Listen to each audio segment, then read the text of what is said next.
The Ali/Fraser of voice assistants is Alexa versus Google Assistant. Both are supported by two of the industry's heavyweights, and they appear to have a lot of the same features and functionality on paper. So, which virtual assistant is the best? We put Alexa and Google Assistant to the test by asking them a series of questions and comparing their ability to deliver directions and recipes, as well as their smart home skills, entertainment options, and more. While these assistants share many of the same capabilities, they each have their own set of benefits and drawbacks. And, of course, both are changing at a breakneck speed. However, this is how they are now. Alexa versus Google Assistant, which is better? Recognition of speech. Any type of assistance, virtual or not, needs to be dependable. I kept count of how many times I had to repeat myself or restate a question in order for an assistant to understand. Both Google and Alexa performed admirably, occasionally necessitating a repeat or rephrased query but, on the whole, swiftly and to the best of their abilities. Of course, if you have numerous persons in the house, it can be extremely complex, and each assistant will try to solve the situation in their own way. Both Google and Amazon Echo now support numerous voice profiles, allowing you to train the gadget to recognize your unique voice and provide a more personalized answer. Google's Voice Match is the most advanced of these solutions, with customizable calendars, flights, payments, photographs, and more, as well as the ability to define your own default media providers. However, I've had a lot of problems with it recognizing my voice and refusing to let me access my information until I retrained my voice match. Meanwhile, Alexa presently only offers personalized shopping, calling and messaging, and limited media options, but it does include a handy Guest Connect feature that lets you connect to a friend's Echo device to gain access to your own data if, for example, you're staying with them. There are two voice-related capabilities worth mentioning in Alexa and Google Assistant. For starters, both offer an optional follow-up mode in which they stay active for a few seconds after responding to your question, allowing you to issue another command without having to say the wake word. In all cases, this option is turned off by default because it can cause false positives. Second, both can recognize and in both instructions and items, so you can say things like turn off the lights in the office and turn on the lights in the living room or add milk and bananas to my shopping list without having to worry about getting a single item labeled milk and bananas.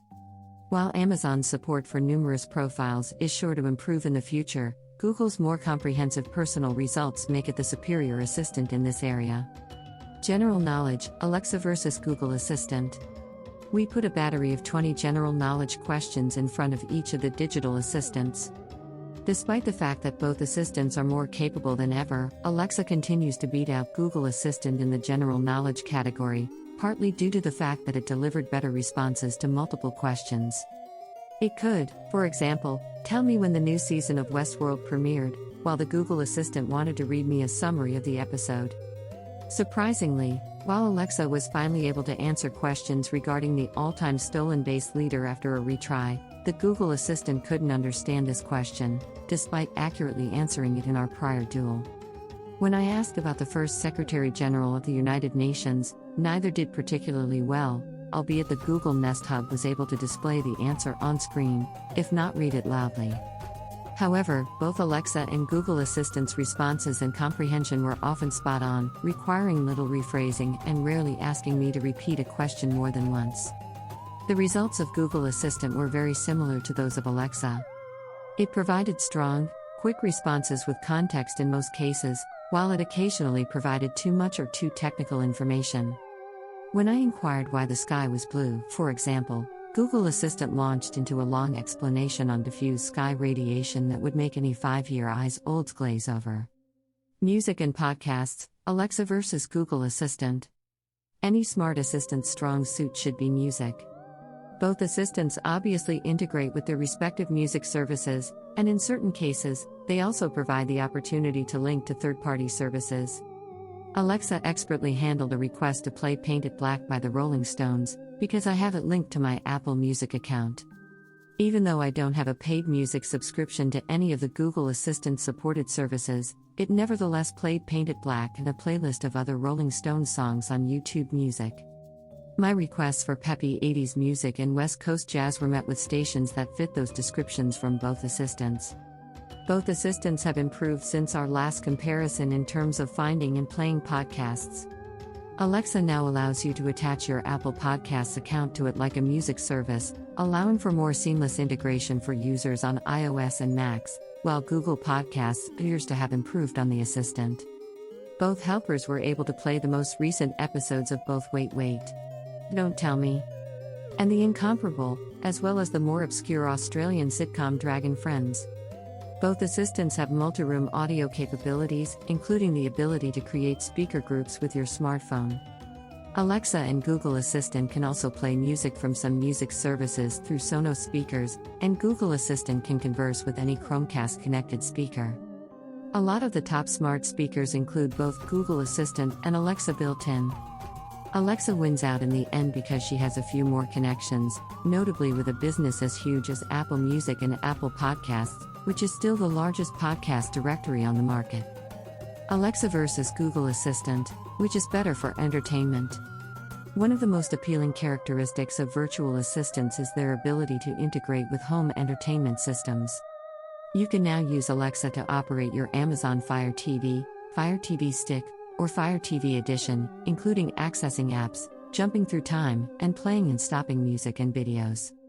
Google Assistant can also control playing on Chromecast-enabled devices, such as TVs with built-in Chromecast. However, it only provides a limited number of services, and you must first link some of the apps with your smartphone. Using a third-party intermediary device like the Logitech Harmony Elite Universal Remote, Alexa and Google Assistant can control gadgets. Phone calls, video calls, and texts, Alexa versus Google Assistant. Sometimes you just want to chat to a real person instead of communicating with a robot. Both virtual assistants, fortunately, can connect you with your contacts. Advertisement. You can use Alexa to call and send audio or text messages to any other Alexa user in your contacts, including those who only have the smartphone app. You can also call any phone number or contact whose phone number is in your contacts. Standard text messages, on the other hand, will only work if you have the Alexa app installed on your Android phone. The call will appear to come from your own phone number once you've set it up. Alexa versus Google Assistant, which is better? In this case, Google Assistant was at the top of the list. Not only does it provide accurate time estimates in the vast majority of circumstances, but it was also the only one that could manage public transportation, and its suggestions were reasonable. It also did the greatest job of providing me with an overview of traffic conditions in the area, and it can send directions to my phone's Google Assistant app, where I may start navigation via Google Maps, Apple Maps, or Waze. Availability of Alexa versus Google Assistant. If your voice assistant doesn't work where you want it, it's not worth anything. Aside from its wide range of products, which range from the $35 Echo Dot to the $229 Echo Show, Amazon also has the most third-party Alexa partners, despite the fact that you can get a cheaper speaker from companies like Anker.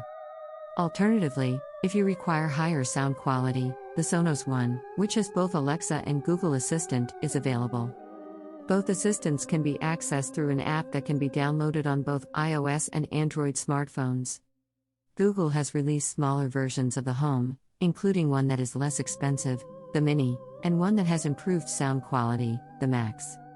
Google also collaborates with third parties, and Google Assistant is available on Android and iPhones, though the latter's features are limited.